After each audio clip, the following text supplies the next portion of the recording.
Hello students and welcome back to my channel math solutions with Rose ma'am. और आज हम अपनी Hindi medium की क्लास 9th की गणित की वर्कशीट करेंगे जिसकी डेट है 23/7/21।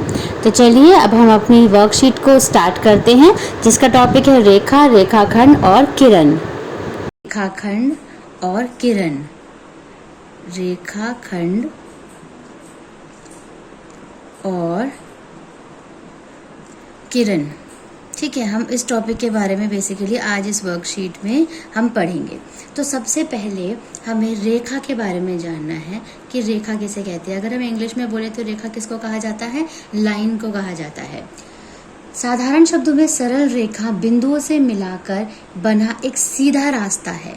मतलब एक सीधी लाइन होती है, एक सीधा रास्ता होता है जिसका कोई अंत बिंदु नहीं है। मतलब ये यहाँ से भी आगे एक्सटेंड हो सकता है और ये यहाँ से भी आगे बढ़ सकता है। और इसके ऊपर एक पॉइंट आपका ए हो गया और एक पॉइंट आपका बी हो गया। ठीक है, तो ये रेखा बेसिकली यही होती है कि इसका कोई अंत बिंदु नहीं होता।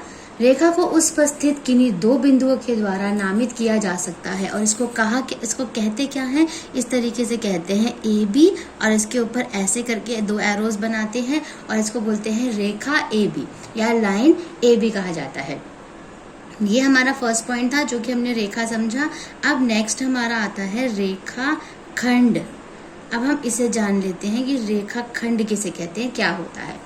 रेखाखंड रेखा का वह भाग है जिसके दोनों ओर अंत बिंदु निश्चित हैं। मतलब दोनों बिंदु जो होते हैं, ये यहाँ पे ए है आपका और ये यहाँ पे आपका बी है, तो ए भी यहाँ पे एंड पॉइंट है और बी भी यहाँ एंड पॉइंट है। बी से आगे लाइन आगे नहीं जाएगी और ए से आगे लाइन आगे नहीं जाएगी, पीछे की तरफ नहीं जाएगी।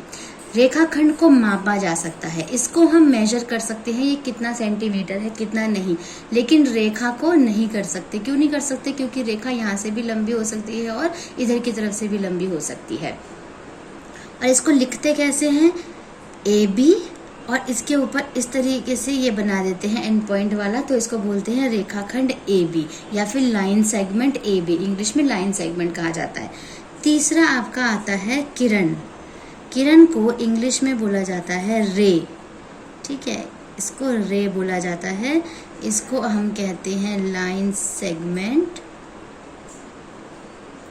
और इसको हम कहते हैं लाइन इंग्लिश में। ठीक है, तो रे समझ लेते हैं। रे क्या होता है?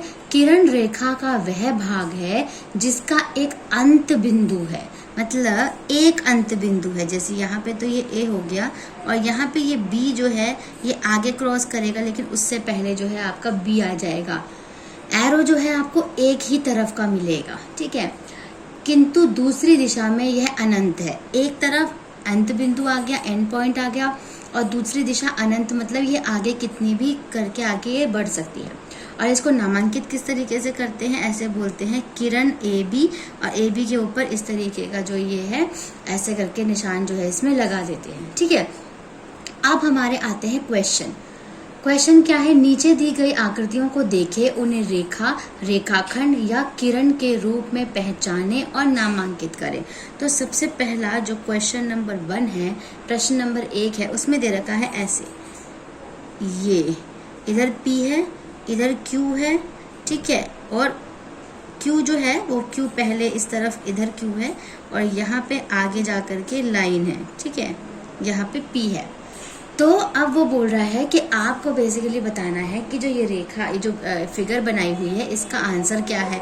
तो देखिए एक तरफ यहाँ पर इसमें लाइन बनी हुई है ना, तो जब लाइन बनी है इस तरीके से तो इसका आंसर जान लेते हैं कि इसका आंसर क्या होगा। पी क्यू है जैसे आपका, तो पी क्यू एक तरफ एंड कर रहा है। तो अभी हमने देखा कि इस तरीके का जो पी क्यू है वो एक ही तरफ एंड करता है, तो इसको क्या कहते हैं? किरण। तो इसका जो आंसर हुआ वो हो गया आपका किरण। और ऐसे करके ये फिर इन द ब्लैंक्स ऐसे बना देना। ये फर्स्ट पार्ट था। इसका सेकेंड पार्ट देखिए कैसे दे रखा है, इस तरीके से, और कैसे यहाँ पर x है और ये आपका y है। ना ही y आगे जा रहा है और ना ही x पीछे जा रहा है। तो ये क्या चीज हुआ? आपका रेखाखंड, क्योंकि रेखाखंड में भी दोनों जो बिंदु हैं वो अंत बिंदु हैं। तो इसका आंसर लिख दीजिए कि ये क्या है? आपका रेखाखंड है। ठीक है, इसको अंदर फिर इन द ब्लैंक्स बना दीजिए।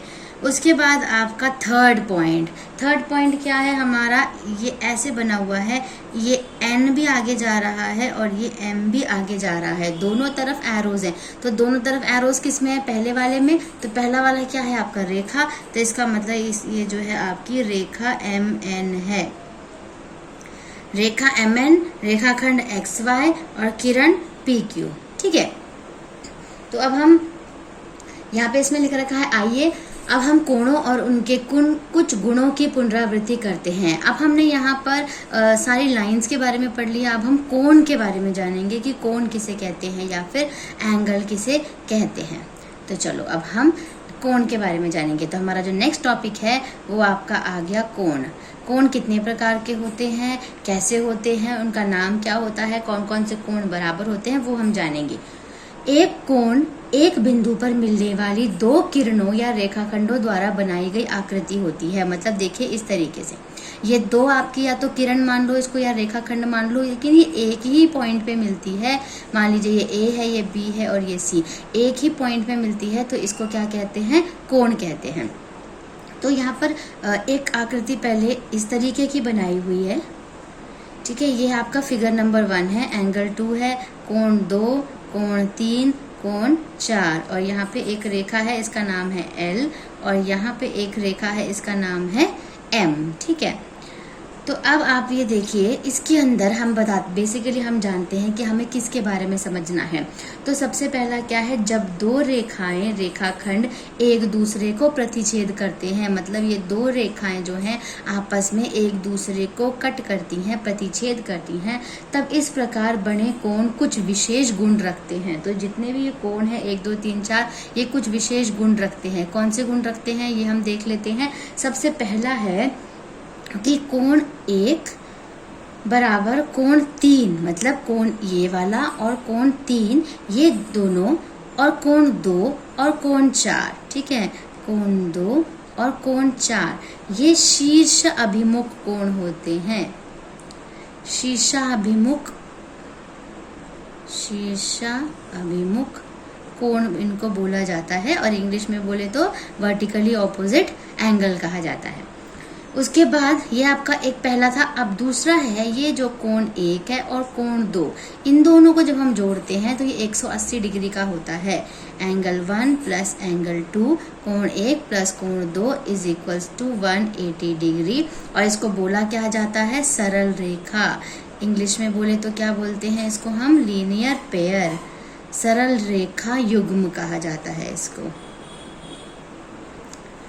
ठीक है बच्चों, तो यहाँ पे इस फिगर से हमने दो चीजें जान ली। क्या, एक तो शीर्षाभिमुख कोण के बारे में, और एक सरल रेखा युग्म। सरल रेखा युग्म 1 और 2 भी हो सकता है, 2 और 3 भी हो सकता है, 3 प्लस 4, 4 प्लस 1 भी हो सकता है। ये सारे आपस में मिलकर के 180 डिग्री का एंगल बनाते हैं। ये आपकी फिगर नंबर 1 थी। ठीक है, अब हम बनाने जा रहे हैं अपनी फिगर नंबर 2, जिसमें ये एक L लाइन दे रखी है और यहाँ पे एक M लाइन दे रखी है, और यहाँ पे ये इस तरीके से इसको जो रेखा है ये कट कर रही है। ये N दे रखा है इसका नाम।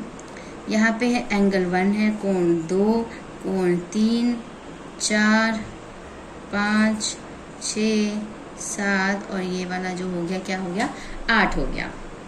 ये आपकी फिगर नंबर 2 है। ठीक है, आकृति नंबर 2 है। अब हम इसमें देख लेते क्या होता है। जब दो समांतर रेखाओं को एक तिर्यक रेखा द्वारा प्रतिच्छेद किया जाता है, दो समांतर रेखाएं एक तिर्यक रेखाएं, इससे कई प्रकार के कोण निर्मित होते हैं। इनमें कुछ दिलचस्प संबंध होते हैं। अब देखते हैं किस तरीके के रिलेशन होता है इसके अंदर। जब L जो है वो पैरेलल M के होती है, या L जो है वो समांतर किसके होती है, M की। तो इसमें सबसे पहला जो हम सीखेंगे वो सीखेंगे संगत कोण। संगत कोण कौन से होते हैं, 1, 5, ठीक है, 2, 6, 3, 7, 4, 8।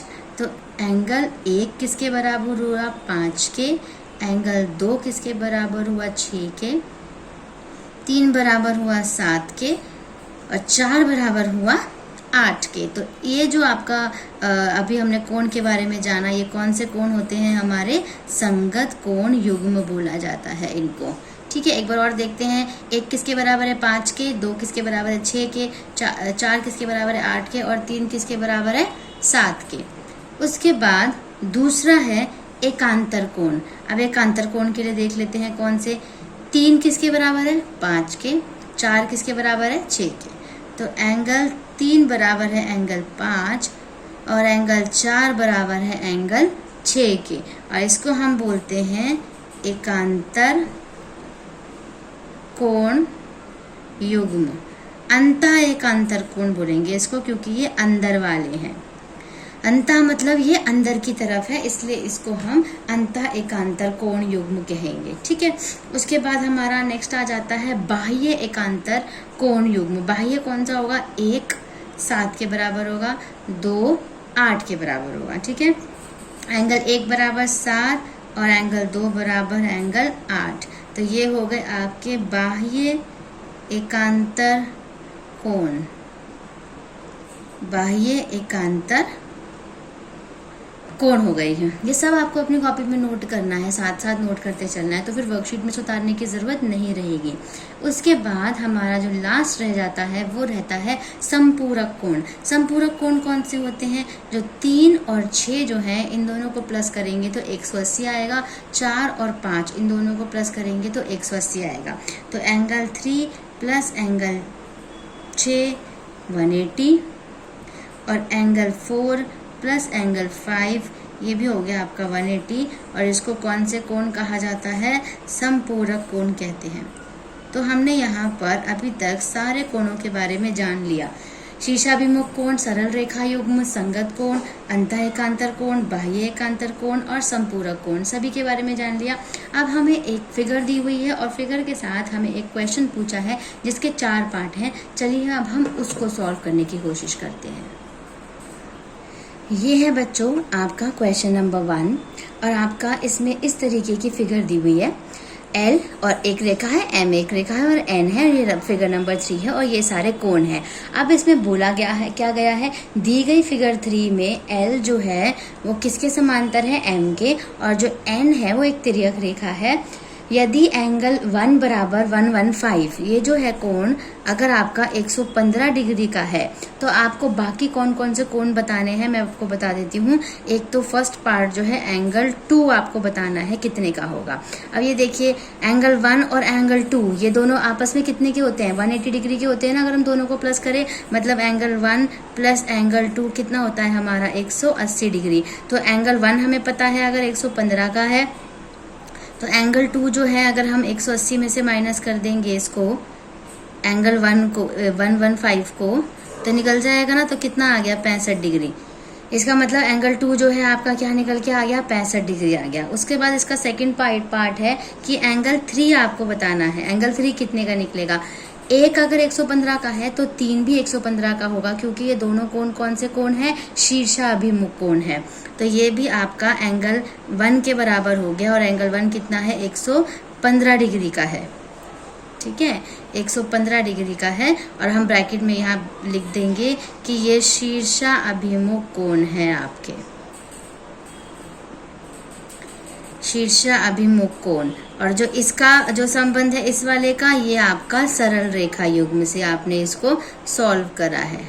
ठीक है, सरल रेखा युग्म हो गया ये आपका। ठीक है, उसके बाद हम चलते हैं अपने थर्ड पार्ट पे। थर्ड है हमारा एंगल 5 बताना है, जो कोण 5 है। कोण 5 ये रहा, अगर एक 115 का है तो 5 भी 115 का होगा। क्यों, क्योंकि 1 और 5 क्या है, संगत कोण है। यस, एंगल 1 और ये भी आपका 115 का हो गया, क्योंकि ये कौन से कोण है आपके, संगत कोण है। ठीक है, अब हम चलते हैं अपने फोर्थ पार्ट में, जो कि हमारा लास्ट पार्ट है। वो है एंगल 8 आपको बताना है, कोण 8। अब ये कोण 8 देखिए, कोण 8 जो है अगर 5 115 का आ गया आपका, ये 115 का आ गया। ठीक है, तो 8 और 5 जो है ये आपस में क्या हो रहे हैं, सरल रेखा युग्म में है ना। तो 180 में से 115 को घटा दीजिए तो क्या आ जाएगा आपका, 8 आ जाएगा इधर। ठीक है, तो यहाँ पे हम एंगल 8 देख लेते हैं, जो कि हमारा फोर्थ पॉइंट है। एंगल 8 किसके बराबर होगा, एंगल 5 और एंगल 8 जो है वो 180 डिग्री के होंगे, क्योंकि ये सरल रेखा युग्म है। ठीक है, सरल रेखा युग्म है ये। अब देखिए इसमें आगे तो एंगल 5 कितने का आया, 115 का आया, तो एंगल 8 कितने का निकलेगा, 180 डिग्री। एंगल 8 180 डिग्री में से 115 डिग्री माइनस कर दीजिए तो कितने का आ जाएगा, ये 65 डिग्री का। इसका मतलब जो ये 8 आया ये कितने का आ गया, 65 डिग्री का। तो यहीं पे हमारा ये क्वेश्चन नंबर फर्स्ट के 4th पार्ट जो है ये भी कंप्लीट हमारा हो गया। और यहाँ पर हमारी अपनी वर्कशीट भी हमने सॉल्व कर ली। तो आई होप आपको ये वर्कशीट अच्छे से समझ आई होगी। तो आप इस वीडियो को लाइक करना ज़रूर मत भूलिएगा। और अगर आप मेरे चैनल पर नए हो तो आपको क्या करना है, चैनल को सब्सक्राइब करना है। थैंक यू स्टूडेंट्स, मिलते हैं नई वीडियो में नई वर्कशीट के साथ।